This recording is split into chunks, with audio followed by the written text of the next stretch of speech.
The Metabolic Resurrection, 10 Pillars of Transformation.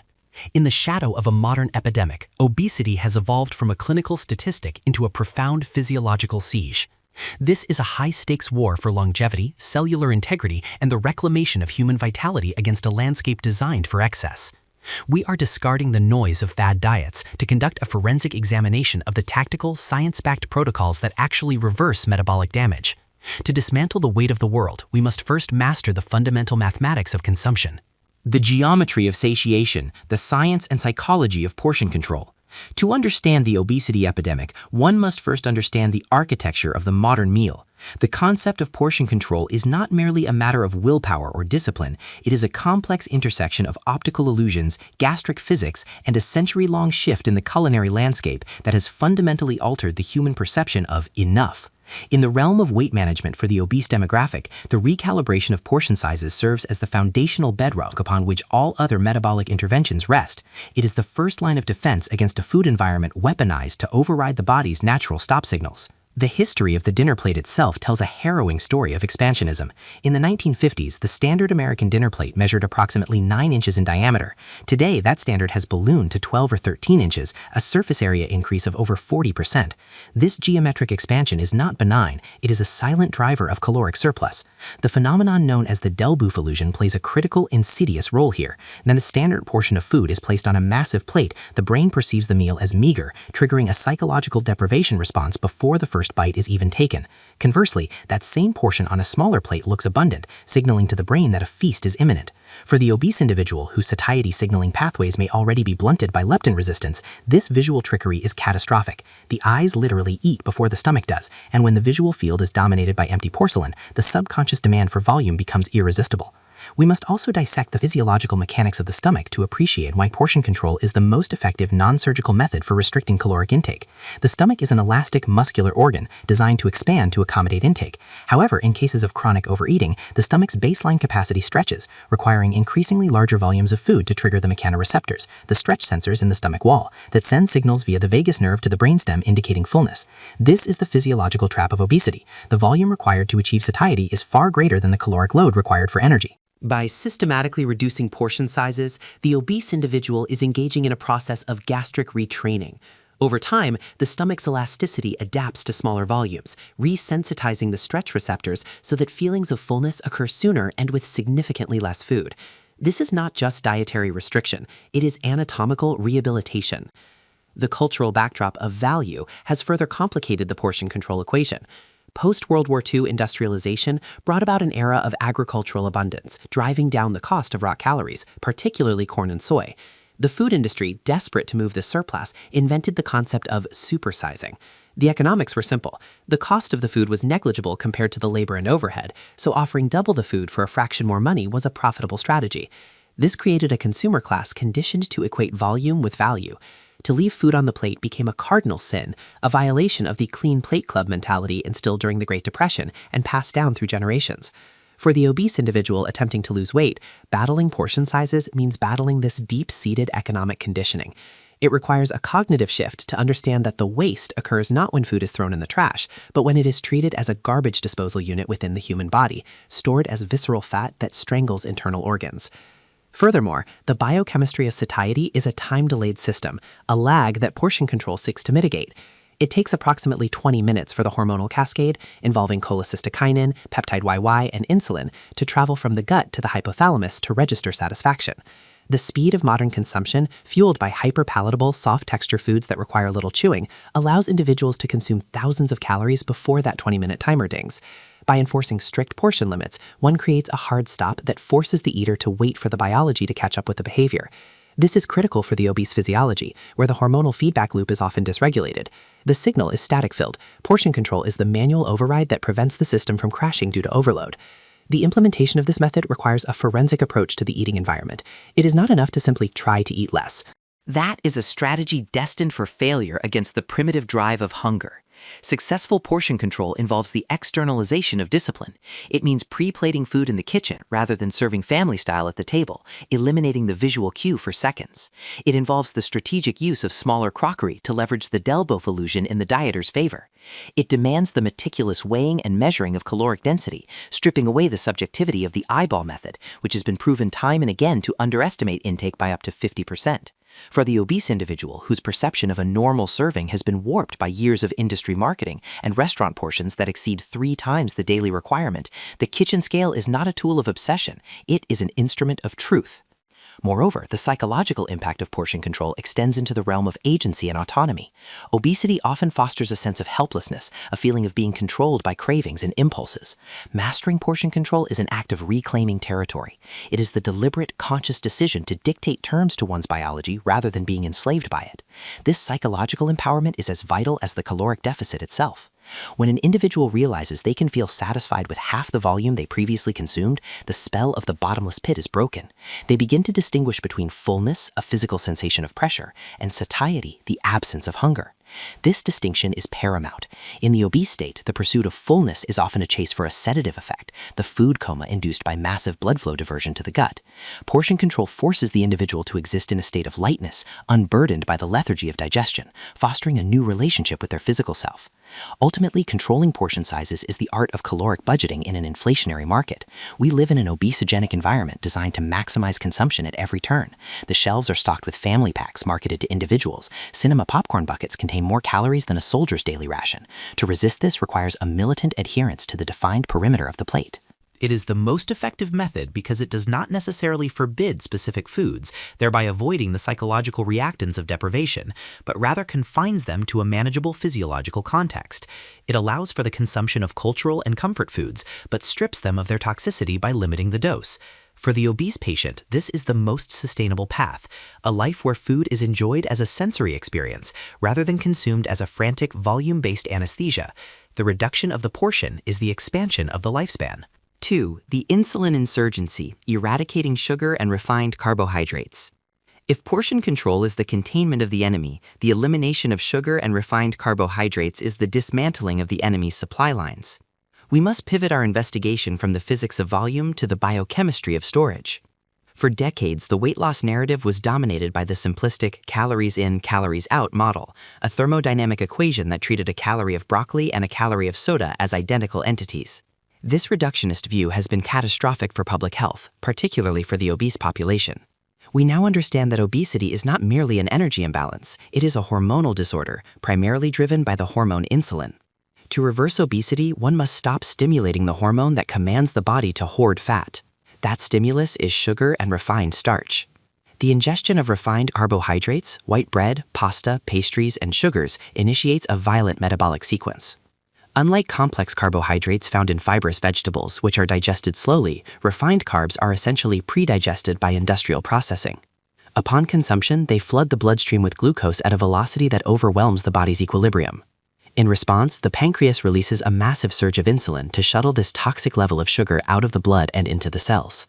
Here lies the crux of the obesity crisis. Insulin is the fat storage hormone. Its presence in the bloodstream flips a biological switch that puts the body into storage mode and crucially locks the doors to the fat cells, preventing burning mode. As long as insulin levels remain elevated, which they do in a diet high in sugar and refined carbs, it is biochemically impossible for the body to access its fat stores for energy. The obese individual is effectively starving at a cellular level while carrying a surplus of energy because that energy is locked away behind a wall of insulin. The historical trajectory of this metabolic disaster can be traced back to the mid-20th century, specifically the demonization of dietary fat. Following the controversial 7-country study by Ansel Keys, the Western world embarked on a low-fat crusade. The food industry, stripping fat from products, realized that food without fat tastes like cardboard. To compensate, they replaced the fat with sugar and high-fructose corn syrup. We traded satiety for palatability and stable blood sugar for a roller coaster of glucose spikes. This shift birthed the diabetic and obesity pandemics we witness today. For the obese person, the body has likely become insulin resistant. This means the cells no longer respond efficiently to insulin, forcing the pancreas to pump out even more of the hormone to get the job done. This state of hyperinsulinemia creates a vicious cycle. High insulin drives hunger and fat storage, leading to more eating, more insulin, and more weight. Cutting sugar is the only way to break the cycle. We must also confront the neurobiology of sugar, which operates with the efficacy of a narcotic. Functional MRI scans have demonstrated that sugar lights up the nucleus accumbens, the brain's reward center, in a manner disturbingly similar to cocaine and heroin. It triggers a dopamine release that overrides the homeostatic mechanisms of satiety. This is why just one cookie is a physiological impossibility for many obese individuals. The first bite ignites a craving circuit that demands more. Refined carbohydrates act similarly. The rapid conversion to glucose provides a high, followed inevitably by a crash, reactive hypoglycemia. This crash manifests as irritability, brain fog, and an intense primal hunger for more quick energy, more carbs. By eliminating these substances, the dieter is not just cutting calories, they are detoxifying the brain from a chemical dependency. The withdrawal period, often termed the keto flu, is a testament to the depth of this addiction. It involves headaches, fatigue, and irritability, physical proof that the body is recalibrating its primary fuel source, from cheap glucose to stable fats. The definition of refined warrants a forensic look. A grain of wheat in its natural state contains the bran, fiber, the germ, nutrients, and the endosperm, starch. Modern milling strips away the bran and the germ to create shelf-stable white flour, leaving only the pure, rapidly absorbing starch. This is not food, it is a matrix of empty energy. When an obese person consumes a bagel or a bowl of white rice, they are ingesting a substance that has a higher glycemic index than table sugar. The impact on blood glucose is immediate and severe. By removing these substances, we lower the glycemic load of the diet, allowing insulin levels to drop to a baseline where fat burning becomes possible. This is the metabolic magic of low-carb diets. In the absence of dietary glucose, the body is forced to unlock its adipose tissue and convert fat into ketones for fuel. Furthermore, the ubiquity of fructose, specifically high fructose corn syrup, HFCS, represents a unique metabolic poison. Unlike glucose, which can be utilized by every cell in the body, fructose can only be metabolized by the liver. When the liver is inundated with fructose from sodas, fruit juices, and processed foods, it cannot keep up. It converts the excess directly into liver fat, leading to non-alcoholic fatty liver disease, NAFLD, a condition rampant in the obese population. This visceral liver fat drives systemic inflammation and worsens insulin resistance. Eliminating sugar is therefore a hepatoprotective measure. It allows the liver to decongest, reducing inflammation markers and restoring metabolic flexibility. The elimination of these inflammatory foods also addresses the issue of leaky gut and systemic inflammation. Refined sugar feeds pathogenic bacteria and yeast like candida in the gut microbiome, leading to dysbiosis. This imbalance can degrade the intestinal lining, allowing endotoxins to enter the bloodstream, triggering a chronic immune response that promotes weight gain and metabolic syndrome. By switching to a diet devoid of sugar and refined flours, the obese individual starves the bad bacteria and cultivates a microbiome that supports weight loss. The reduction in systemic inflammation often leads to a rapid loss of water weight, the bloat, which provides an early psychological victory and momentum for the weight loss journey. In the context of sustainable weight loss for the obese, the moderation myth must be dispelled. For a metabolism deranged by insulin resistance, moderation is torture. It keeps the addiction pathways alive and the insulin levels just high enough to prevent fat burning. Abstinence from these specific triggers is often easier than moderation because it silences the noise. When the blood sugar roller coaster stops, the constant gnawing hunger evaporates, the brain fog lifts, the energy levels stabilize. This is not merely a diet, it is a metabolic exorcism. By removing sugar and refined carbohydrates, we are removing the interference that prevents the body from hearing its own signals.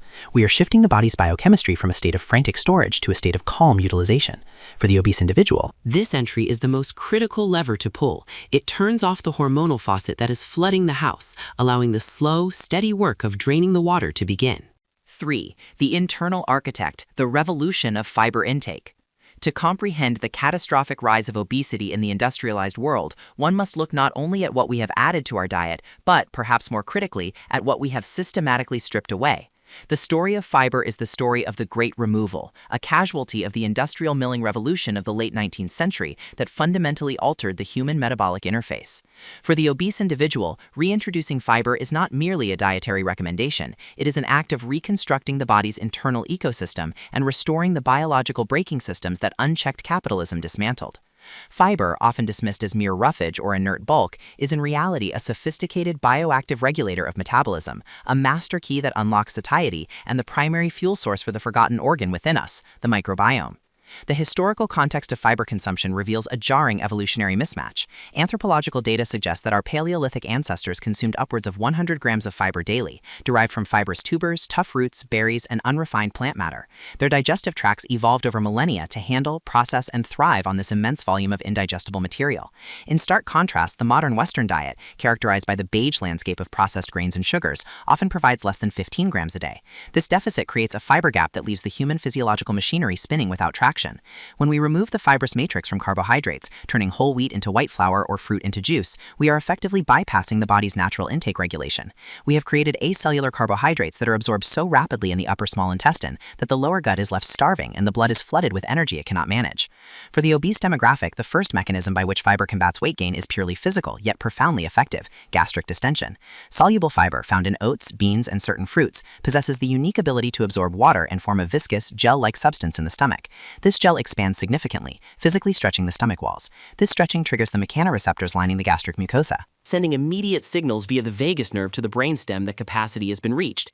It is a volume-based hack that allows for the sensation of fullness without the caloric penalty. Unlike the fleeting fullness provided by refined carbs, the fullness from a high-fiber meal is durable. The viscous gel slows down the rate of gastric emptying, meaning food stays in the stomach longer, delaying the return of hunger pangs and keeping the individual in a state of satiety for hours rather than minutes. However, the true power of fiber lies in its chemical warfare against fat storage, specifically regarding the insulin response discussed in previous entries. Fiber acts as a physical barrier, a chaotic mesh that enzymes must work through to access the glucose and starch within a meal. By trapping sugars within this fibrous matrix, the absorption of glucose into the bloodstream is significantly slowed. This blunts the insulin spike. Instead of a tsunami of sugar causing a panic release of fat-storing insulin, the body receives a slow, steady trickle of energy. For an obese individual with insulin resistance, this is therapeutic. It lowers the overall insulin demand on the pancreas and keeps the body out of the aggressive storage mode triggered by rapid-fire glucose absorption. This is why a whole orange is a weight loss food, while a glass of orange juice is a metabolic liability. The fiber is the antidote to the sugar. The investigation deepens when we descend into the colon, where the true magic of fiber occurs. Humans lack the enzymes to digest fiber. We eat it not for ourselves, but for the trillions of bacteria residing in our gut. This is the microbiome. In the obese population, the microbiome is often in a state of dysbiosis, an imbalance where pathogenic, inflammation-causing bacteria outnumber the beneficial ones. When an individual increases their fiber intake, they are essentially sending reinforcements to the good bacteria.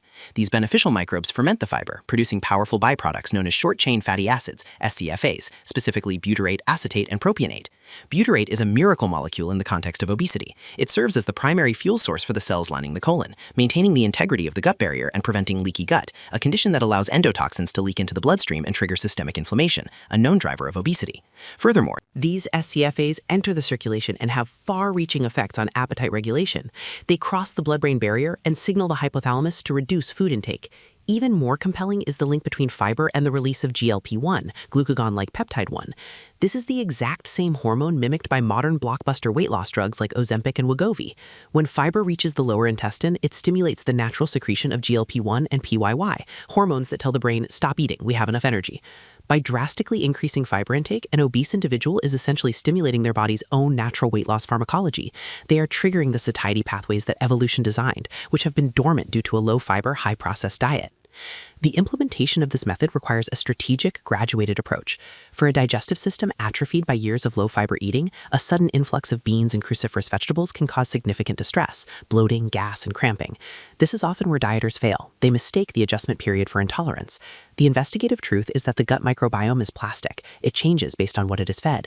As fibros slowly increased, the populations of fiber-fermenting bacteria grow to meet the supply, and the side effects subside.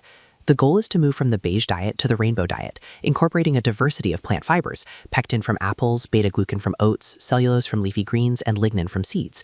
Each type of fiber feeds different bacterial species, creating a robust, diverse internal ecosystem that is resilient against weight gain. We must also consider the second meal effect, a phenomenon where eating a high-fiber meal at breakfast lowers the blood glucose response to lunch. The fermentation of fiber continues for hours, providing a background level of metabolic control that extends beyond the immediate meal. This makes fiber the only nutrient that works proactively for the future.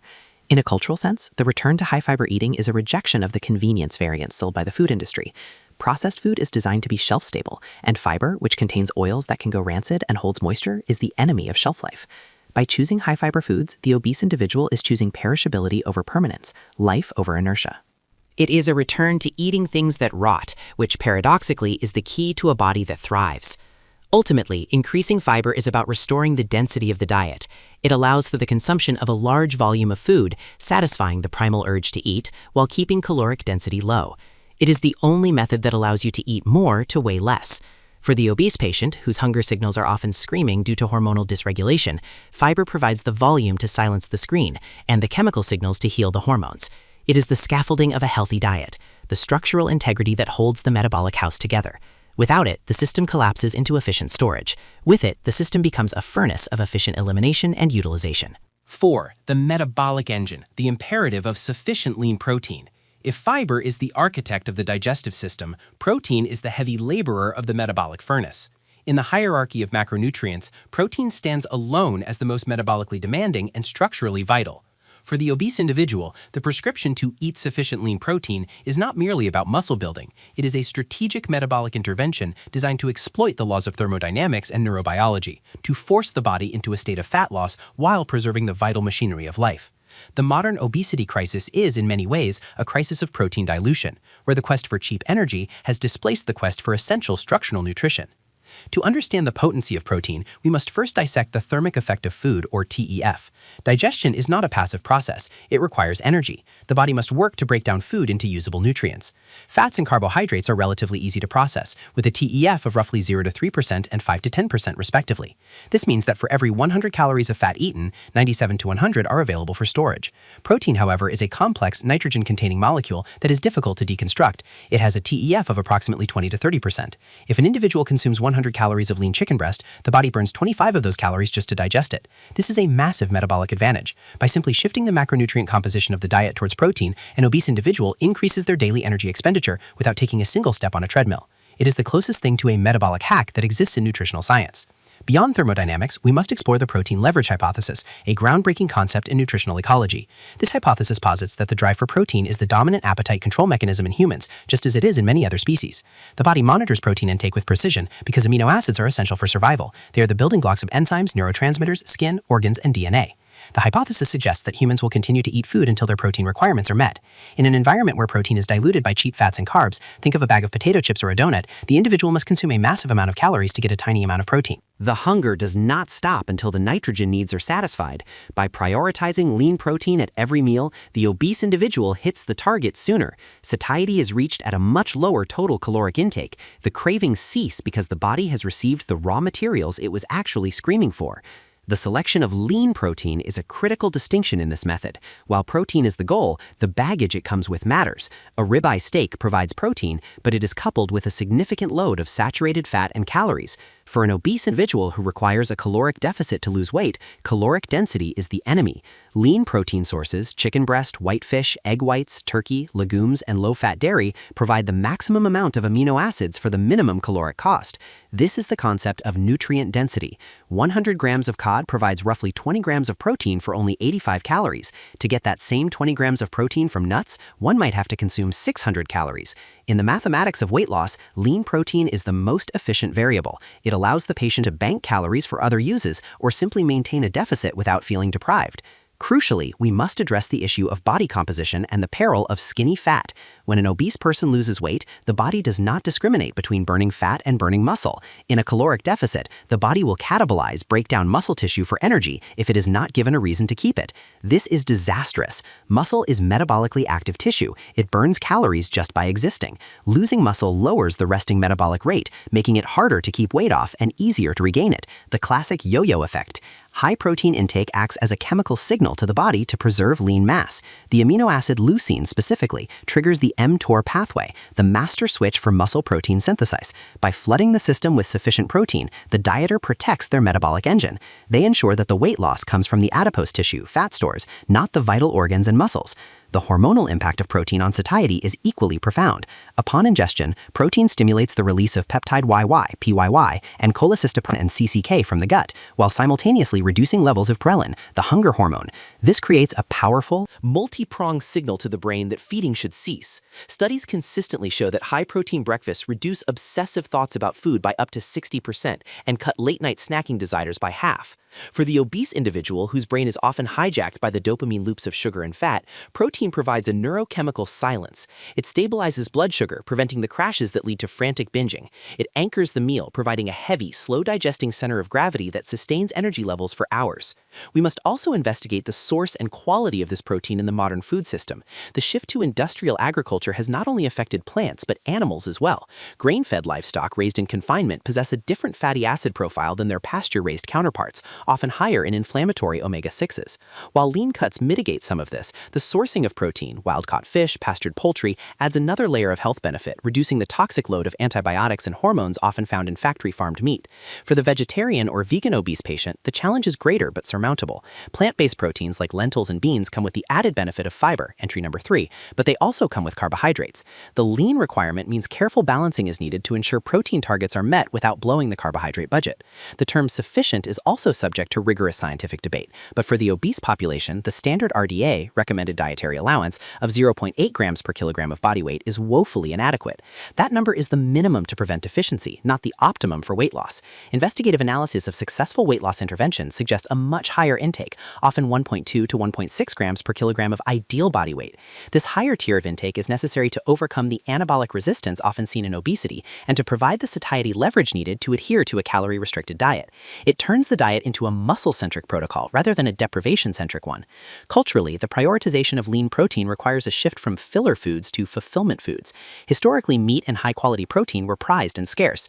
Today, they are available but often breaded, deep-fried, and covered in sugar sauces like General Tso's chicken, which negates their benefits. The effective method demands a stripping away of these culinary corruptions. It asks the individual to appreciate the taste of the protein itself, seasoned with herbs and spices rather than sugar and fat. It is a return to the center of the plate. In conclusion, increasing lean protein intake is the anchor of the weight loss vessel. It increases the calories burned during digestion, shuts down the hunger signals in the brain, and protects the muscle mass that drives the metabolism. For the obese person, it changes the weight loss experience from a battle against hunger to a managed, fueled process. It addresses the primal need for nutrients, silencing the biological alarms that drive overeating. By securing the structural requirements of the body first, protein allows the fat stores to be surrendered. It is not just about eating meat or eggs. It is about fueling the body with the respect it deserves, providing the high-octane fuel necessary to burn through the accumulated reserves of the past. The hydraulic imperative, the metabolic necessity of hydration. In the grand, complex calculus of weight loss, water is the variable most often dismissed as trivial. We treat it as a mere accompaniment to the meal, a passive chaser to the main event. This is a catastrophic oversight. For the obese individual, water is not simply a beverage, it is the fundamental medium in which the chemical reaction of fat loss occurs. To view water merely as a thirst quencher is to ignore its role as a potent metabolic catalyst. The modern obesity epidemic coincides perfectly with a shift in our hydration habits, away from the clear, unadulterated fluid that sustained our ancestors and toward a deluge of chemically altered, calorically dense, hyperpalatable liquid suspensions. We have replaced the solvent of life with liquid candy, and our biology is paying the price. To understand why water is non-negotiable for the obese physiology, we must first descend into the cellular engine room, the mitochondria. The process of burning fat, known scientifically as lipolysis, is a hydrolysis reaction. The term itself reveals the mechanism, hydro meaning water, and lysis meaning to break apart. When the body mobilizes stored energy, it breaks down triglycerides, fat molecules, into glycerol and fatty acids. This chemical cleavage cannot happen in a vacuum. It requires water molecules to interact with the fat. Without adequate hydration, the very chemical breakdown of adipose tissue is inhibited. The body, sensing a drought, will prioritize water conservation over fat oxidation. In a dehydrated state, the metabolic machinery grinds to a halt. The obese body, already struggling with metabolic inefficiency, cannot afford this additional handicap. You cannot burn fat in a desert. You need a river. Furthermore, we must navigate the neurological confusion that occurs within the hypothalamus. This region of the brain is the control center for both hunger and thirst. In a cruel evolutionary twist, the signals for these two distinct needs are remarkably similar. For an individual carrying excess weight, whose hormonal signaling is often already disrupted by leptin resistance and insulin spikes, the distinction becomes blurred. A mild sensation of dehydration, a 1% to 2% drop in body water, is frequently misinterpreted by the brain as a craving for food. The individual feels empty or low energy and reaches for a snack to quell the sensation. They are eating to solve a thirst problem. This phenomenon, known as false hunger, is a primary driver of the caloric surplus that sustains obesity. By adhering to a strict regimen of 2 to 2.5 liters of water daily, the patient effectively recalibrates the signaling pathway. They keep the thirst signal permanently silenced, ensuring that when the brain cries hunger, it is a genuine request for fuel, not a cry for hydration. The concept of water-induced thermogenesis adds another layer of efficacy to the strategy. Drinking water is not a thermodynamically neutral event. When water is ingested, particularly cold water, the body must expend energy to warm it to body temperature, 37 degrees Celsius, and process it through the kidneys. Clinical studies have demonstrated that drinking 500 milliliters of water can increase the metabolic rate by up to 30% for over an hour. While this caloric burn may seem marginal in isolation, perhaps 25 to 50 calories per liter, when compounded over the course of a year, it equates to pounds of fat loss simply generated by the act of processing fluid. For the obese individual with a sluggish basal metabolic rate, BMR, this free metabolic boost is a tool that should be maximized. It is the only known method to increase calorie expenditure that requires zero physical effort. We must also confront the toxic role of liquid calories. The normalization of soda, sweetened teas, energy drinks, and fruit juices is perhaps the single greatest dietary disaster of the last century. These beverages represent stealth calories. Because they lack fiber and require no chewing, they bypass the body's satiety mechanisms entirely. One can consume 1,000 calories of soda in minutes and feel no fuller than before. For the obese patient, the switch to water is often the single most impactful intervention they can make. It is a mathematical subtraction of massive proportions. If a person replaces 3 cans of soda a day with water, they remove roughly 450 calories from their daily intake. Over a week, that is 3,150 calories, nearly a pound of fat eliminated without changing a single bite of food. This is the low-hanging fruit of weight loss intervention. However, the role of water extends beyond simple mathematics into the realm of detoxification. Rapid weight loss is a dirty business. As fat cells shrink, they release not only stored energy but also stored toxins. Adipose tissue acts as a reservoir for lipophilic, fat-loving pollutants. Heavy metals and persistent organic pollutants that we accumulate from our environment. When these fat stores are mobilized, these toxins are dumped back into the bloodstream.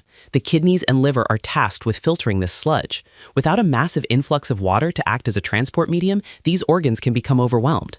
Water increases the volume of urine, flushing these metabolic byproducts, along with the ketones produced during fat burning, out of the system. Inadequate hydration during weight loss can lead to lethargy, headaches, keto flu, and kidney stress, potentially causing the patient to abandon the effort entirely. The strategy of preloading is another critical tactical application of hydration. Research has consistently shown that consuming 500 milliliters of water 30 minutes before a meal significantly reduces caloric intake during that meal. The mechanism is mechanical. The water physically distends the stomach. Even though water passes through quickly, that temporary distension triggers the stretch receptors in the stomach lining, sending a preliminary signal of fullness to the brain via the vagus nerve. The patient sits down to eat with the edge taken off their hunger. They are biologically primed to be satisfied with less. In a culture of supersized portions, the water preload acts as an internal gastric balloon, occupying space that would otherwise be filled with calorically dense food. We must also consider the role of sodium. The modern diet is inundated with salt, which causes water retention. For the obese individual, this fluid retention contributes to high blood pressure and the physical discomfort of bloating. Paradoxically, the cure for water retention is not to drink less water, but to drink more. When the body is dehydrated, it hoards sodium and water as a survival mechanism, governed by the hormone aldosterone. By flooding the system with fresh water, the body senses abundance. It suppresses aldosterone and releases the excess sodium and trapped fluid. This whoosh effect often leads to a rapid initial drop on the scale, providing a crucial psychological boost to the patient early in their journey. The cultural transition to carrying a water bottle is more than a trend, it is a behavioral anchor. It replaces the hand-to-mouth habit of snacking. For many obese individuals, eating is an oral fixation, a way to soothe anxiety or alleviate boredom. Sipping water provides a substitute action. It engages the hands and the mouth without delivering calories. It is a form of mindfulness, a constant reminder of the health commitment being made. However, the implementation of this method requires discipline. The thirst mechanism in many obese adults is atrophied. They have spent decades suppressing it or confusing it with hunger. They cannot rely on drinking when thirsty. They must drink by schedule. It requires the gamification of hydration, using marked bottles, apps, or alarms. It means navigating the inconvenience of increased urination, which is actually a sign of a healthy, functioning renal system. It means overcoming the blandness of water for a palate corrupted by high fructose corn syrup. Ultimately, the directive to drink 2 to 2.5 liters of water daily is a call to return the body to its factory settings. We are aquatic creatures living on land, composed of 60% water. Every enzymatic reaction, every transport of nutrients, every firing of a neuron relies on this fluid. For the obese body, which is fighting a multi-front war against inflammation, insulin resistance, and structural stress, water is the primary supply line. To cut it off is to surrender. To embrace it is to grease the gears of the metabolic machine, allowing the body to do what it was designed to do, maintain balance, burn energy, and thrive. 6. The kinetic awakening, the power of light, consistent exercise. In the popular imagination, the remedy for obesity is often depicted as a montage of grueling, sweat-soaked agony. The overweight protagonist sprinting on a treadmill, flipping tractor tires, or collapsing in a heap of exhaustion under the screaming tutelage of a drill instructor.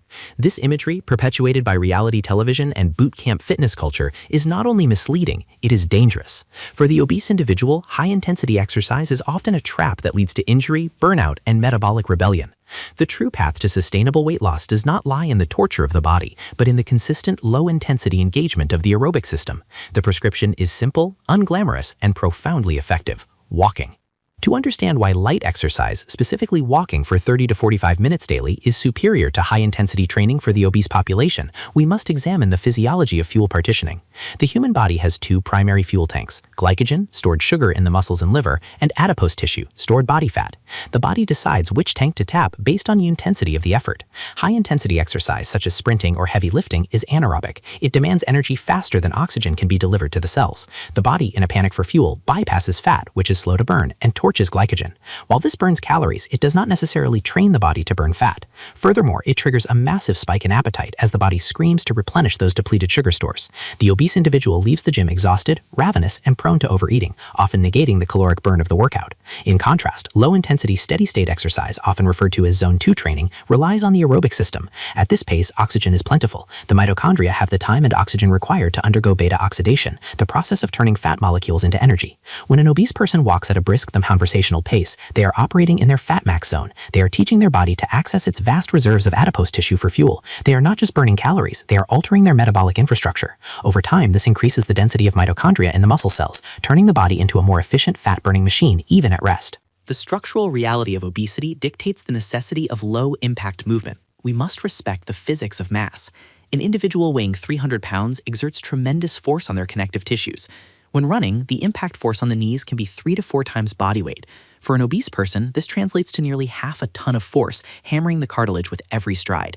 This is a recipe for orthopedic disaster.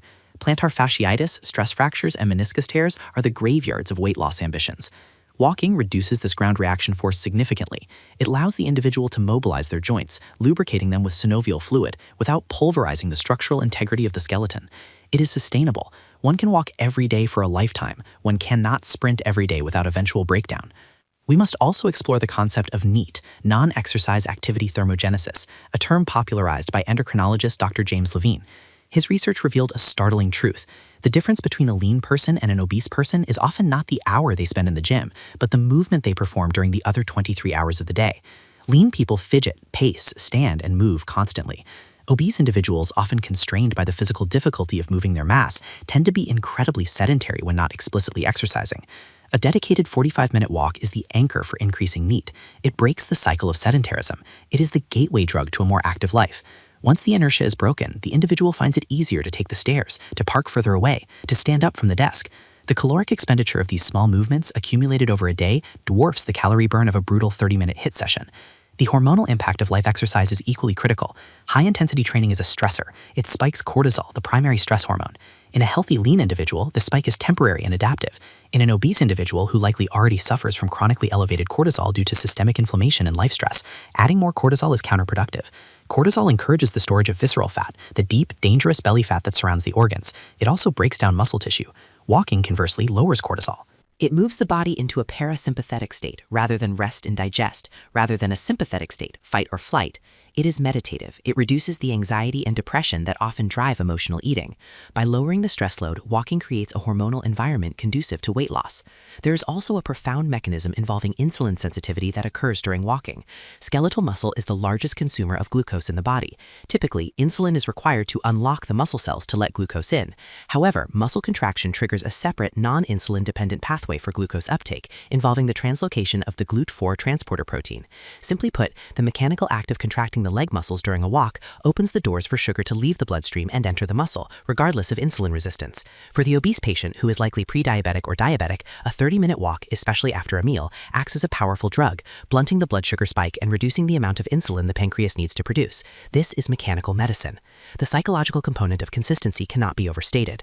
The failure rate of extreme fitness regimens is astronomical because they rely on willpower, a finite resource. They are painful, humiliating, and exhausting.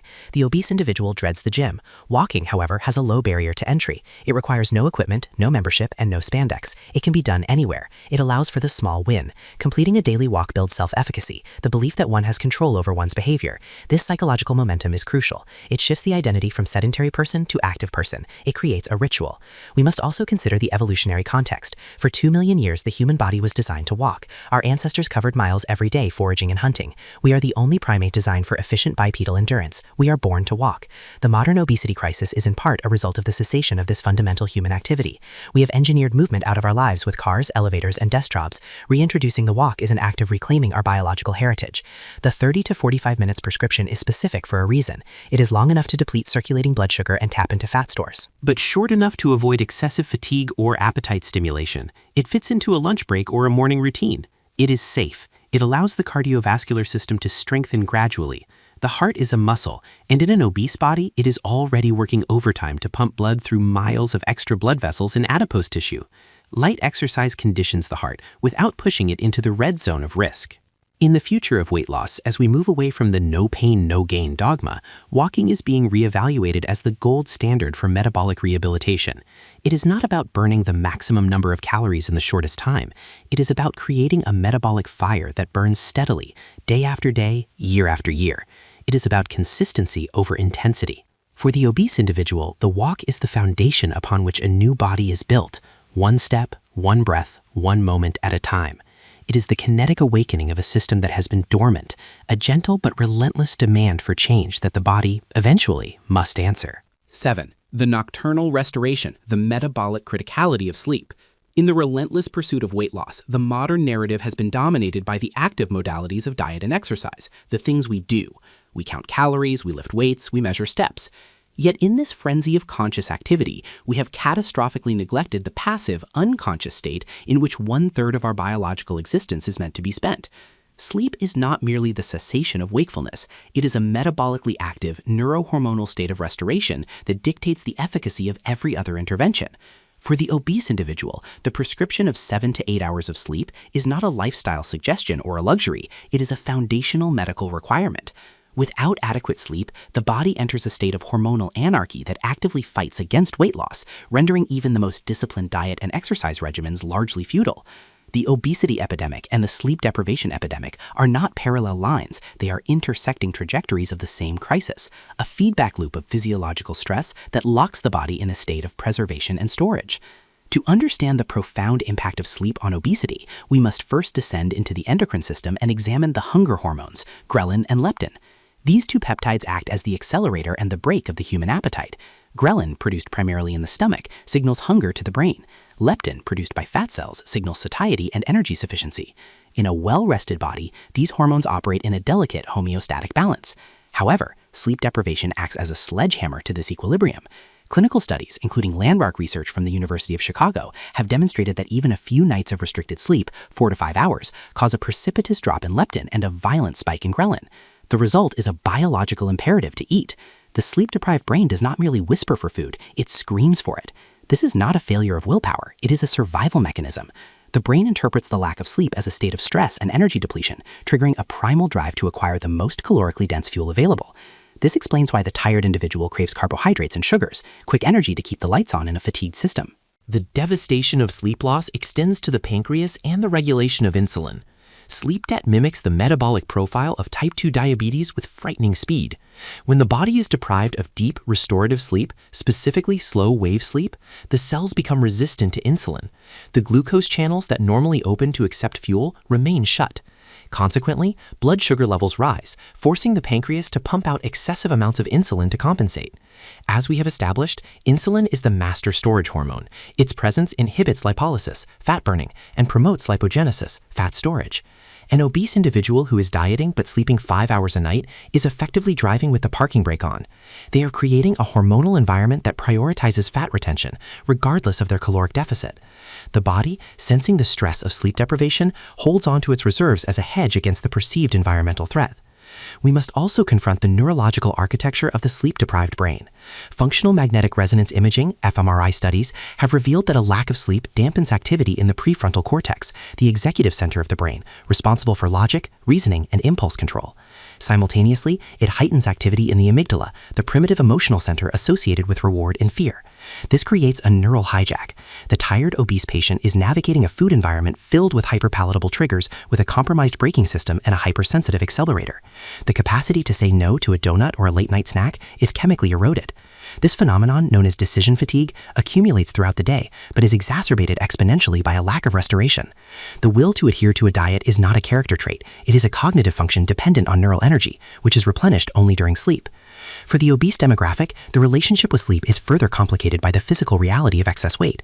Obstructive sleep apnea, OSA, is the silent killer in this equation. It is estimated that a vast majority of morbidly obese individuals suffer from undiagnosed or untreated apnea.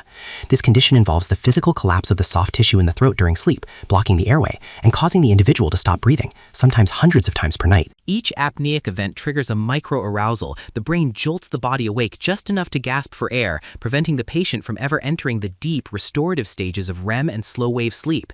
This is a hypoxic trauma. The body is starved of oxygen, causing a surge of cortisol and adrenaline, stress hormones that spike blood pressure and, crucially, drive visceral fat accumulation. It is a vicious, self-perpetuating cycle. Obesity causes sleep apnea. Sleep apnea destroys metabolic health and increases cortisol, and high cortisol drives further weight gain. Treating apnea with CPAP therapy is often the first domino that must fall to enable weight loss. The historical context of our sleep crisis offers insight into our expanding waistlines. Prior to the widespread adoption of the electric light bulb, human sleep patterns were tethered to the circadian rhythm of the sun. We slept longer, in cooler environments, and in total darkness. The modern era has waged war on the night. We live in a 24-hour society, bathed in the blue light of LED screens that suppresses melatonin, the hormone that signals the onset of sleep. We view sleep as dead time, a commodity to be traded for productivity or entertainment. This cultural shift has resulted in a global sleep debt. Since the 1950s, coinciding precisely with the rise of obesity, the average sleep duration has dropped by nearly 2 hours per night. We are running an evolutionary biological machine on a schedule it was never designed to sustain. The hustle culture that glorifies sleeplessness is in effect glorifying metabolic dysfunction. Furthermore, sleep is the time when the body performs its essential housekeeping. The glymphatic system, a waste clearance pathway in the brain, is active primarily during sleep, flushing out neurotoxins and metabolic byproducts like beta amyloid. In the body, growth hormone, HGH, is released in pulses during the early stages of deep sleep. HGH is a powerful lipolytic, fat-burning, and anabolic muscle-building agent. By cutting sleep short, we truncate the window for HGH release, depriving the body of its natural repair and fat loss signals. The obese body, already under high oxidative stress, requires this downtime to repair cellular damage. Without it, systemic inflammation remains chronically elevated, creating a biological environment where weight loss is chemically impossible. The strategy for the obese patient, therefore, requires a radical restructuring of the night. It involves sleep hygiene, a clinical term for the rituals and environments that promote rest. This includes the strict regulation of light exposure, dimming lights 2 hours before bed, and eliminating blue light-emitting screens that trick the suprachiasmatic nucleus, the brain's master clock, into thinking it is still noon. It involves temperature control. The body needs to drop its core temperature to initiate sleep, making a cool room around 65 degrees Fahrenheit or 18 degrees Celsius essential. It requires the regularization of wake and sleep times to entrain the circadian rhythm. For the obese individual, the bedroom must be transformed from a multi-purpose entertainment center into a sanctuary for metabolic recovery. In the future of weight management, sleep tracking will likely become as ubiquitous as calorie counting. Wearable technology now allows us to quantify the quality of our rest, measuring time spent in REM versus light sleep. This data is empowering. It shifts the focus from trying to sleep to engineering recovery. It allows the patient to see the direct correlation between a good night's sleep and a lower number on the scale the next morning, often due to the whoosh of water weight released as cortisol levels drop. Ultimately, getting 7 to 8 hours of sleep is an act of metabolic defiance against a world designed to keep us awake and consuming. It is the restoration of the natural order. For the obese person, sleep is the period where the hard work of the day, the diet, the exercise is integrated and actualized. It is when the body heals, when the hormones reset, and when the fat is burned. To neglect sleep is to build a house on a foundation of sand.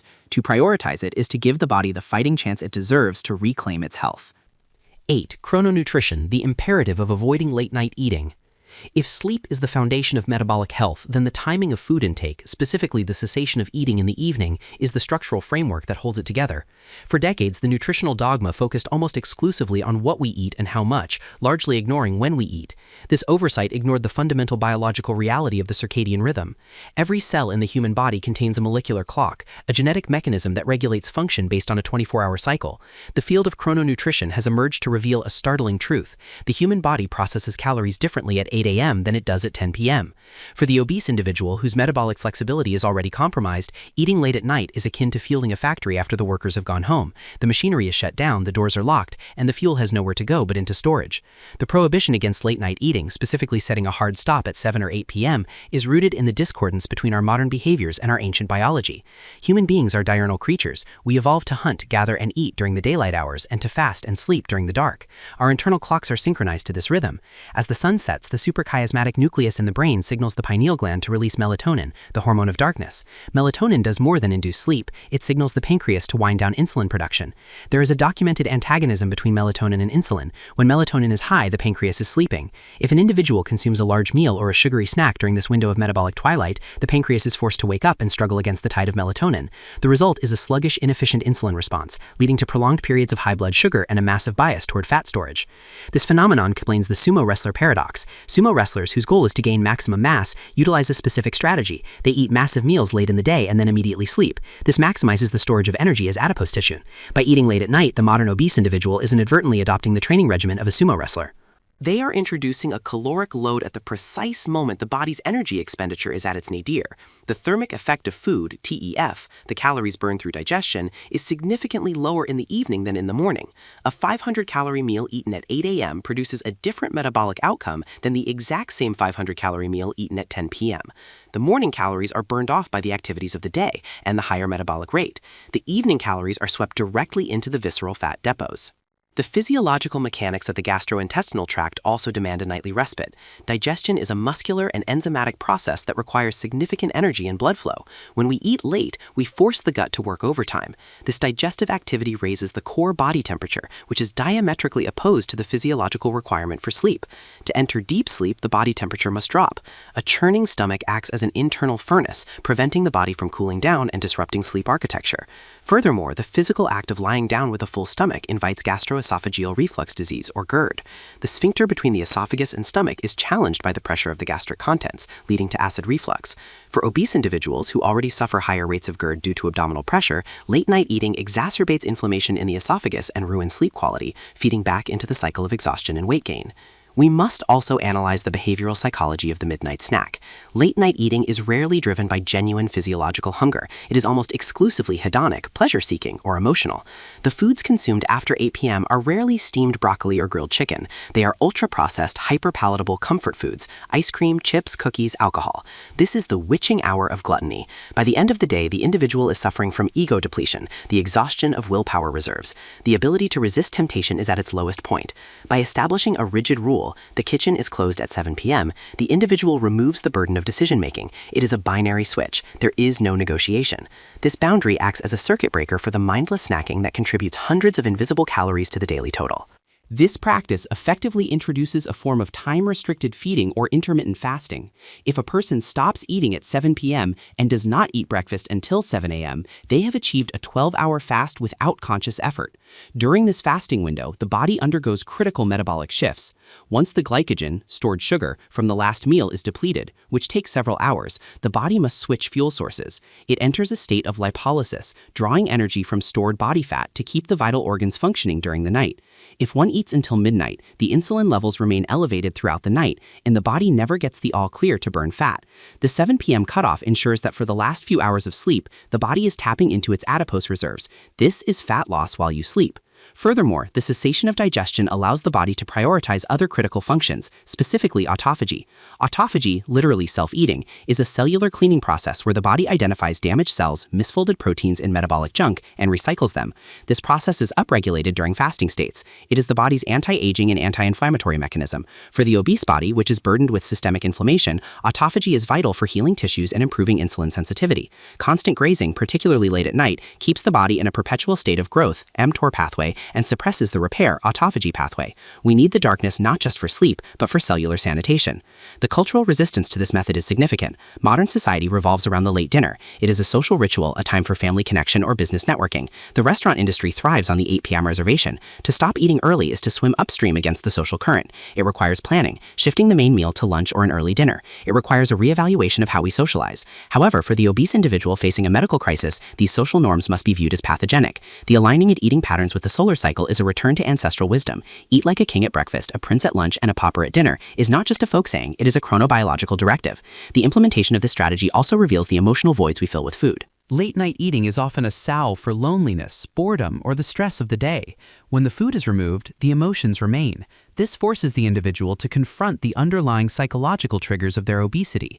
It invites the development of new, non-caloric soothing mechanisms, reading, meditation, bathing, or simply sleeping. It breaks the Pavlovian association between the television set and the snack bowl. In the future landscape of obesity treatment, the timing of food will be considered as critical as the composition of food. We are moving toward a personalized nutrition that respects the fourth dimension, time. By avoiding late-night eating, the obese patient is essentially synchronizing their behavior with their biochemistry. They are working with their hormones rather than against them. It allows the insulin to drop, the melatonin to rise, the growth hormone to spike, and the fat to burn. It is a daily reset, a period of metabolic silence that allows the noisy, inflamed system of the obese body to finally find peace and repair. The rule is simple, but the implications are profound. When the sun goes down, the fork goes down.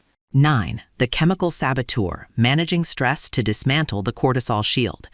In the modern discourse on obesity, stress is frequently categorized as a secondary emotional factor, a mere psychological hurdle that leads to comfort eating. This is a profound physiological error.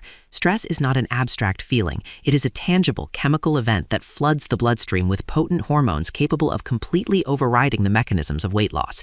For the obese individual, chronic stress is the invisible architect of their condition, a silent saboteur that locks adipose tissue in place regardless of caloric restriction.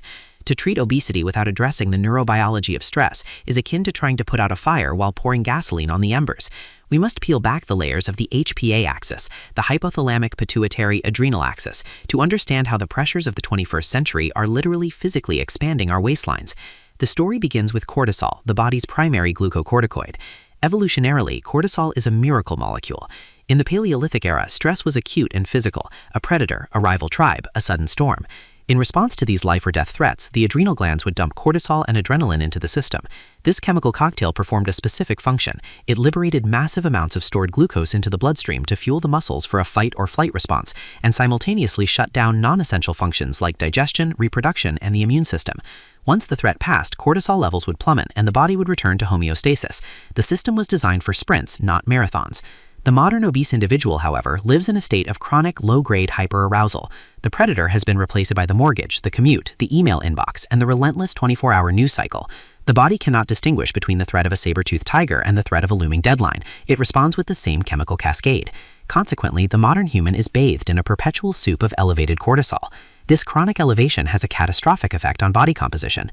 Cortisol is unique among hormones in its ability to redistribute fat. It does not merely cause weight gain, it causes specific, targeted weight gain. Adipose tissue in the abdominal cavity, visceral fat, has a significantly higher density of glucocorticoid receptors than subcutaneous fat, the fat on the arms or legs. This means belly fat is uniquely sensitive to cortisol's call. When stress is high, the body aggressively packs energy into the deep abdominal depots, wrapping the liver and intestines in a suffocating layer of toxic fat. This is a survival mechanism. The body is positioning energy reserves near the liver for rapid conversion to glucose in anticipation of a physical battle that never comes. The interaction between cortisol and insulin creates a double whammy for metabolic health.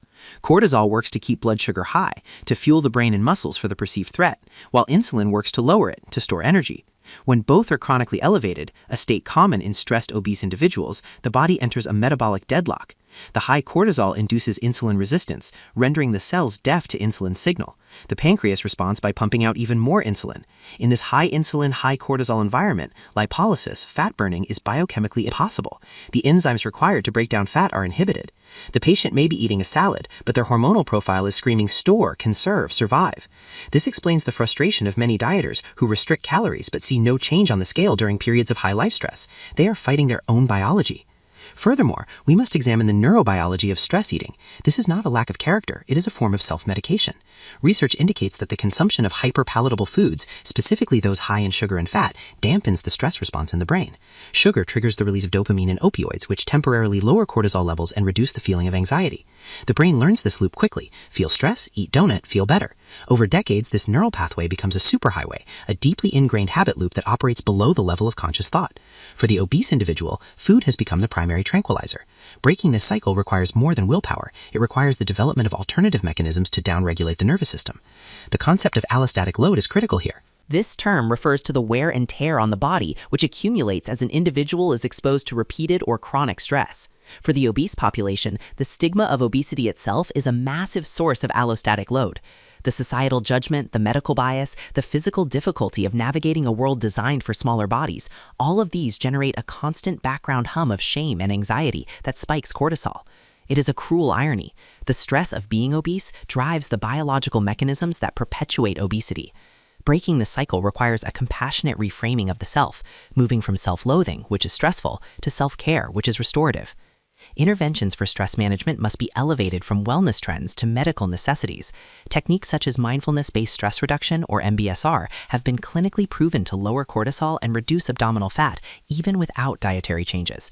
The practice of deep diaphragmatic breathing stimulates the vagus nerve, which activates the parasympathetic nervous system, the rest and digest mode that opposes the fight or flight response. This is physiological hacking. By slowing the breath to 6 cycles per minute, one can manually force the body out of the stress state and into a fat-burning state. We must also consider the role of environmental toxicity. Noise pollution, light pollution, and digital overstimulation act as constant stressors. The always-on culture of smartphones keeps the brain in a state of vigilance. For the obese patient, creating digital sunsets, turning off devices hours before bed, is a crucial strategy to lower the cortisol floor. Nature exposure or forest bathing has been shown to significantly lower stress hormones and blood pressure. The prescription for weight loss must include time spent in green spaces, disconnected from the matrix of modern anxiety. The future of obesity treatment will likely include pharmacological interventions that target the stress response directly. Cortisol-blocking drugs or medications that modulate the HPA axis are currently areas of intense research. However, until such magic bullets exist, the management of stress remains a behavioral challenge. It requires a radical reevaluation of one's life priorities. It asks the difficult question, is this lifestyle compatible with the body I want? For many, the answer is no. This may necessitate profound life changes, changing jobs, ending toxic relationships, or setting rigorous boundaries. Ultimately, managing stress effectively is about signaling safety to an ancient biological system. It is about convincing the caveman brain that there is no tiger, that the famine is not coming, and that it is safe to let go of the reserves. It is the process of moving the body from a state of emergency to a state of peace. Without this shift, the biochemistry of survival will always trump the aesthetics of weight loss. The cortisol shield must be lowered before the fat can be burned. 10. The quantified self, the vital role of monitoring and medical oversight. The journey of weight loss is often romanticized as a linear path to glory, but in reality it is a complex navigation through a fog of biological feedback loops, metabolic adaptations, and psychological traps. The 10th and final pillar of effective weight loss for the obese individual is the rigorous, dispassionate application of data and medical surveillance. Monitoring weight and having regular checkups is not merely about checking a number on a scale, it is about treating obesity with the same clinical seriousness as one would treat cancer or heart disease. It is the rejection of the diet mentality, which implies a temporary fix, in favor of a chronic disease management model that relies on biomarkers, accountability, and professional oversight to ensure safety and sustainability. We must first address the controversial instrument at the center of this discussion, the bathroom scale. For decades, a philosophy of ditch the scale has permeated certain wellness circles, arguing that the number causes anxiety. However, the data from the National Weight Control Registry, NWCR, the largest prospective investigation of long-term successful weight loss maintenance, tells a different story. The vast majority of individuals who have lost significant weight and kept it off for years weigh themselves at least once a week, often daily. This is not obsessive, it is corrective. The scale provides immediate feedback. It allows the individual to detect weight drift, the slow, insidious creep of regaining a few pounds, and correct course before a small slip becomes a full relapse. This is the Hawthorne effect applied to the self. The observation of a behavior tends to change that behavior. When we know we will face the data in the morning, we make different choices the night before.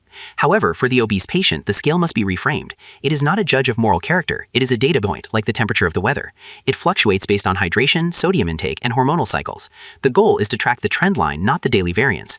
Modern smart scales that sync to smartphones allow for this smoothing smoothing of data, showing the moving average rather than the jagged daily spikes. This technological integration creates a quantified self-ecosystem where the patient is constantly aware of their trajectory. Beyond the scale, the definition of checkups must be expanded to include comprehensive metabolic profiling. Obesity is a systemic disease that ravages the internal organs long before the damage is visible. Regular blood work is the dashboard of the human machine. Key biomarkers such as HbA1c, average blood sugar, lipid panels, cholesterol and triglycerides, liver enzymes, ALT, AST, indicating fatty liver, and inflammatory markers, C-reactive protein, tell the true story of health. It is entirely possible to be losing weight while losing muscle mass or suffering from nutrient deficiencies. Only through blood analysis can a physician ensure that the weight loss is healthy, meaning the loss of adipose tissue and the improvement of metabolic function. The role of the physician in this process has shifted dramatically in the last decade. We have moved from the era of eat less, move more advice to the era of bariatric medicine. Obesity is now recognized as a complex neuroendocrine disease. The modern physician has an arsenal of tools beyond the diet sheet. This includes the prescription of GLP-1 receptor agonists like semaglutide or tirzepatide, which mimic satiety hormones to chemically assist the lifestyle changes. Regular checkups allow for the titration of these medications, the monitoring of side effects, and the adjustment of dosages. For the morbidly obese, bariatric surgery, gastric sleeve, or bypass remains a potent option. These are not easy ways out. They are metabolic surgeries that alter the gut-brain signaling. Regular medical follow-up is non-negotiable in these scenarios to monitor for vitamin deficiencies and surgical complications. We must also discuss the psychological monitoring that is required. The transition from an obese body to a smaller body is a traumatic identity shift. Body dysmorphia works both ways. A person can lose 100 pounds and still see a 300-pound person in the mirror. Depression and anxiety can paradoxically increase during weight loss as the protective layer of fat is removed and the individual is forced to confront the world without their armor. Regular checkups should include mental health screenings. The integration of behavioral psychologists into the weight loss team is becoming the gold standard of care. The mind must shrink along with the body, or the weight will inevitably return. The concept of non-scale victories, NSVs, is a critical part of this monitoring matrix. Because weight loss is rarely linear and often stalls due to water retention or muscle gain, tracking other metrics is vital for morale. This includes taking body measurements. Waist circumference is a better predictor of cardiovascular risk than BMI. Monitoring blood pressure, tracking sleep quality, and testing physical fitness benchmarks, e.g. how fast can I walk a mile. These objective data points provide a scaffolding of success that holds the patient up when the scale refuses to budge. The future of monitoring lies in continuous biometric surveillance. Continuous glucose monitors, CGMs, once reserved for diabetics, are now being used by the general population to understand how specific foods affect their unique blood sugar response. Artificial intelligence is entering the space, with apps that can analyze a photo of a meal and predict its metabolic impact, or coaches that use predictive analytics to warn a patient when they are at risk of falling off the wagon based on their activity patterns. This is the era of precision nutrition. However, the most critical function of regular checkups is accountability. Obesity is a disease of isolation. The secret eater thrives in the shadows. By establishing a cadence of appointments, whether with a doctor, a dietitian, or a support group, the patient is pulled out of isolation. They are answerable to someone. This external accountability acts as a bridge until internal discipline is fully formed. It provides a safety net. When a patient misses a checkup, it is often a red flag of relapse. A proactive medical team reaches out, re-engages, and brings the patient back into the fold before the relapse becomes permanent.